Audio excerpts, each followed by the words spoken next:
Olá, sejam todos bem-vindos a mais uma aula de biossegurança em saúde. Sou o professor Fabiano Vale e solicito a todos que peguem caneta e caderno, façam as suas anotações, porque esta aula já vai começar.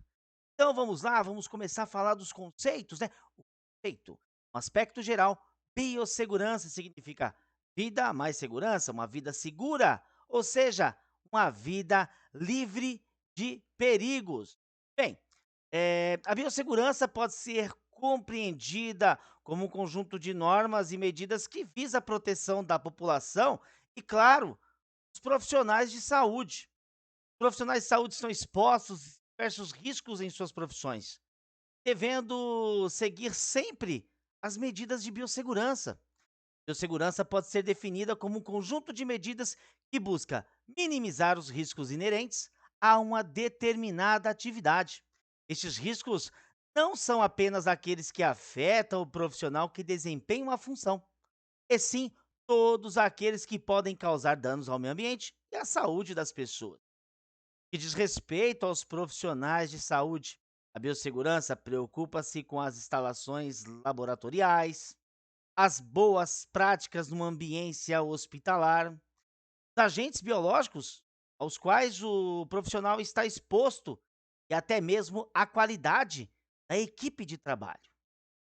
Isso é importante porque nestes locais existe a frequente exposição a agentes patogênicos, além, é claro, de riscos físicos e químicos que não podemos deixar de lado. Apesar de muitos profissionais considerarem a biossegurança como normas que dificultam a execução do seu trabalho, são essas regras que garantem a saúde do trabalhador e do restante da população, do seu meio ambiente, das comunidades, né? Até mesmo com os descartes corretos, né? Seguindo as legislações vigentes. O não cumprimento dessas normas básicas de biossegurança pode acarretar problemas como transmissão de doenças, até mesmo epidemias. Bem, riscos profissionais, né? Então vamos falar um pouquinho aqui da portaria do Ministério do Trabalho, né? A 3.214 de 78. E aí, riscos de acidentes, riscos ergonômicos, riscos químicos, como citamos, e claro, risco biológico. Bom, os riscos no ambiente laboral pode ser classificado em 5 tipos, né? De acordo com a portaria 3.214, a qual citamos do Ministério do Trabalho, 978. Esta portaria contém uma série de normas regulamentadoras que consolidam a legislação trabalhista. São relativas à segurança, são relativas à medicina do trabalho, né? E aí encontramos essas classificações de riscos na sua norma regulamentadora na NR5. Bem, os riscos e seus agentes, vamos falar um pouquinho. Riscos de acidentes, né? Qualquer fator que coloque o trabalhador numa situação vulnerável e possa afetar a sua integridade e o seu bem-estar físico, psíquico, são exemplos de riscos de acidentes, máquinas, equipamentos sem proteção, probabilidade de incêndio, explosão, arranjo físico inadequado e armazenamento. Bem, vamos falar um pouco dos riscos ergonômicos. É, né? Qualquer fator que possa interferir nas características fisiológicas do trabalhador, causando desconforto ou afetando a sua saúde.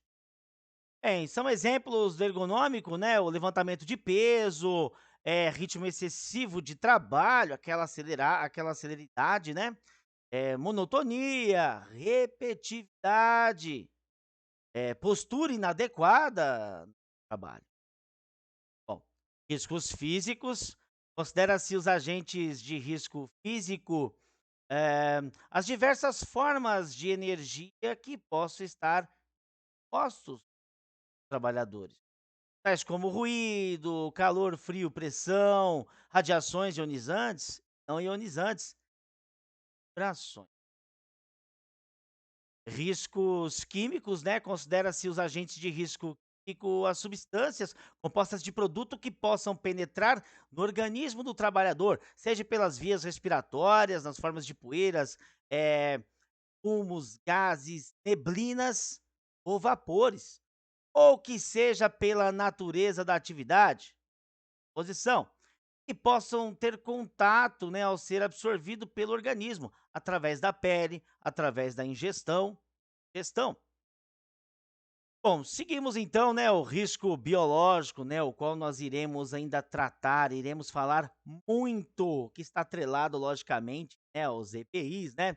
Considera-se como agentes de risco biológico as bactérias, vírus, fungos, parasitos, né, e entre outros. Bem, riscos biológicos, né, a NR32, né, considera-se os agentes biológicos, né, os micro-organismos geneticamente modificados ou não. As culturas de células, parasitas, as toxinas, né, o exemplo é bactérias, fungos, parasitas, vírus, estruturas proteicas. Há vários micro-organismos que vivem na microbiota, né, na ambiência hospitalar. Bem, falamos da NR, né, então vamos falar um pouquinho aí das normas regulamentadoras, né. Bom, as normas regulamentadoras são disposições, né, complementares de um capítulo 5 da Segurança da Medicina do Trabalho, consolidada pela Lei Trabalhista do CLT. Redação, né, dada pela Lei 3.514, 2 de dezembro de 77. E lá consiste em obrigações, direitos e deveres a serem cumpridos por empregadores e por trabalhadores. E o objetivo é garantir o trabalho seguro, um trabalho sadio, prevenindo a ocorrência, né, fazendo essa prevenção de ocorrências de doenças e acidentes de trabalho. As primeiras normas, né, foram publicadas pela Portaria 3.214, como nós citamos, e as demais normas foram criadas ao longo do tempo, passando, né, por atualizações, visando assegurar a prevenção da segurança e saúde dos trabalhadores em serviços laborais, segmentos econômicos. A elaboração e a revisão das normas são realizadas adotando um sistema tripartite paritário, preconizado, né, pela Organização Internacional do Trabalho, por meio de grupos de comissões compostas por representantes, governos, empregadores e trabalhadores. Bem, falando um pouquinho então das NRs, né? Vamos seguir um pouco, né? Vamos falar um pouco mais então da NR. Super importante, nós teremos ainda uma aula só falando delas, mas vamos começar aqui. Bom, você já ouviu falar de NR30? Essa é uma das várias normas existentes na área da saúde. Dentro do texto dela, podemos encontrar benefícios e riscos que podem prejudicar a vida do trabalhador. NR32, o que é? Qual a sua importância e as diretrizes básicas? NR32 é uma norma que define diretrizes básicas de estabelecimentos e implementação de medidas com esse fim. Essa norma atinge os trabalhadores prestadores de serviço de assistência e também aqueles mesmo tipo, né, sendo hino. A NR32 tem a importante missão de manter a integridade e a segurança dos trabalhadores que atuam na área da saúde. Olha aí, profissional de enfermagem, técnico de enfermagem. R32 é super importante. Essa norma tem um papel fundamental na hora de reduzir gastos que possuem eficiência. Em relação às medidas de proteção, os empregadores da área da saúde devem prezar por um ambiente, por uma ambiência agradável, para que seus funcionários possam usar produtos de forma correta e segura. A exceção está relacionada com a preparação dos medicamentos, com prescrições, né, imediatas, tendo como responsabilidade o profissional especializado, logicamente, profissional, né, seguindo os protocolos, né, logicamente que vai realizar todos os procedimentos, né, protocolos, ações, logicamente que o profissional tem o dever de seguir os protocolos, né, e as comissões. hospitalar, seguindo as boas práticas, né, de manipulação de medicação, mas também, né, a empresa, o gestor, a unidade de saúde, dever de fornecer o EPI e fornecer treinamento. Em contrapartida, o trabalhador tem a obrigação de guardar da melhor maneira. Bem, que tipo de normas constam na NR32? Bem, assim como todas as NRs disponíveis, existem normas a serem cumpridas pelo profissional da saúde. Essas normas, em NR32, podemos citar algumas. Bem, a 32.1.1 é aquela que estabelece diretrizes básicas e medidas de proteção à segurança e à saúde do trabalhador. 32.21 é aquela que considera risco biológico, a provável exposição a agentes biológicos. Dentro dessas normas existem riscos e as precauções, como risco biológico, medidas de proteção. Não podemos nos esquecer, né, os riscos que envolvem, né, dentro delas citamos alguns exemplos de natureza biológica, química, radiação ionizante. Os mesmos podem ser divididos em diferentes formas. E aí nós entramos novamente nos, né, ruídos, radiação, temperatura, né, ruído excessivo, dependendo da localidade, né, e do tipo, né, de ambiência que está trabalhando. Químicos também, que são produtos substâncias tóxicas, né, que podem ser inaladas, que podem ser ingeridas, né, e também podem aí em contato com a pele trazer danos aos profissionais. O risco biológico, né, relacionadas às questões graves de infecções, alergias, doenças autoimunes, né, também podem estar atrelados com, a manipulação, né. E os riscos ergonômicos, né, são causados pelo mau posicionamento, né, mau posicionamento do profissional, mau posicionamento do equipamento no estabelecimento, né. Também está atrelado também problemas de cansaço físico e demais. E os riscos por acidentes.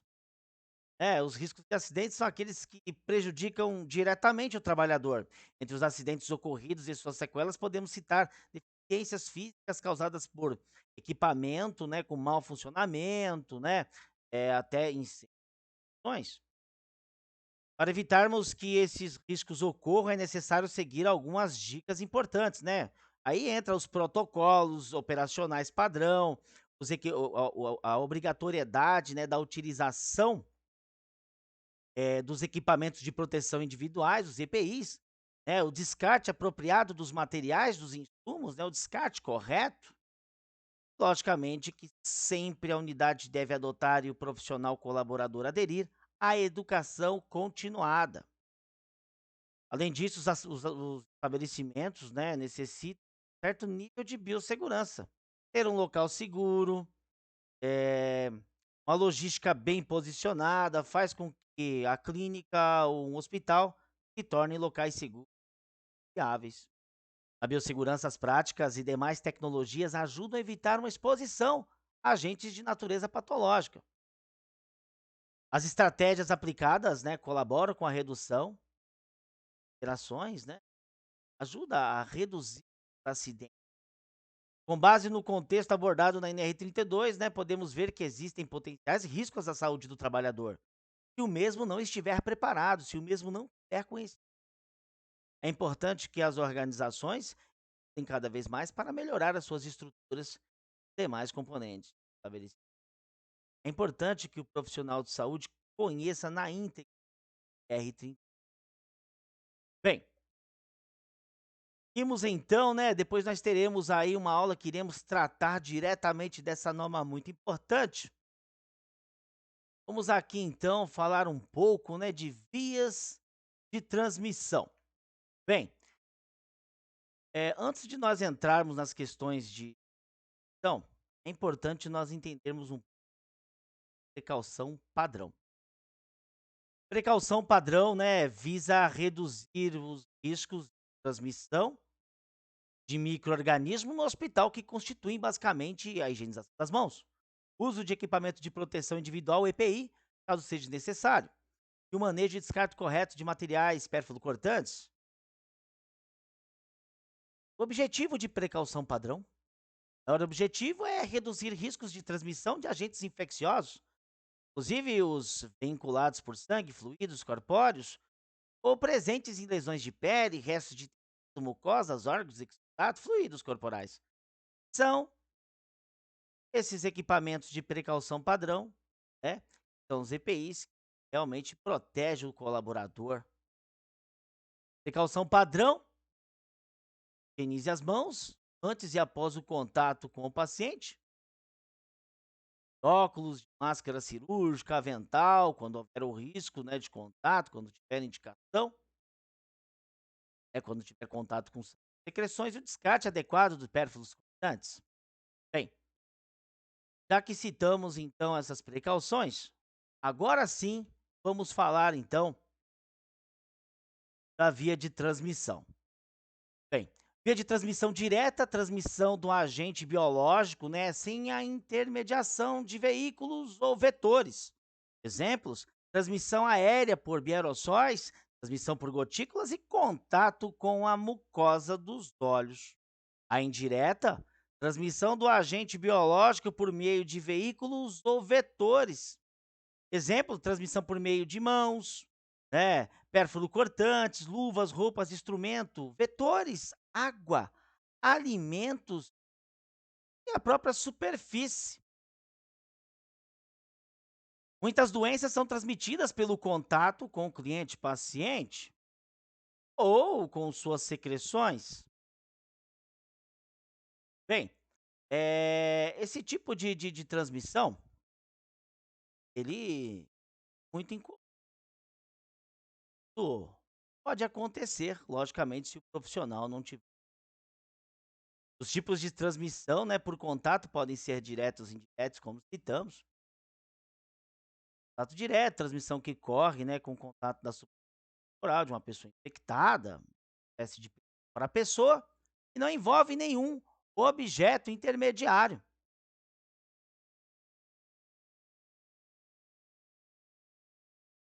Contato direto, né, espécie de pessoa para pessoa. Bom, não envolve nenhum objeto intermediário. Contato direto pode ser, portanto, no toque, beijo.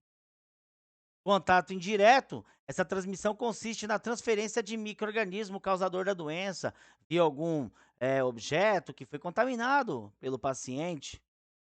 Esses objetos são capazes de transportar, né, de ter um agente carreador, né, o agente causador da doença de um indivíduo para o outro, chamado de fomites.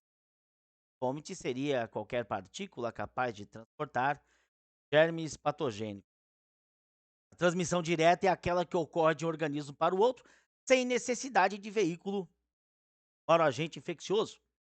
A transmissão direta pode acontecer, por exemplo, por contato físico direto ou ainda por contato de secreção. E o indireto, né?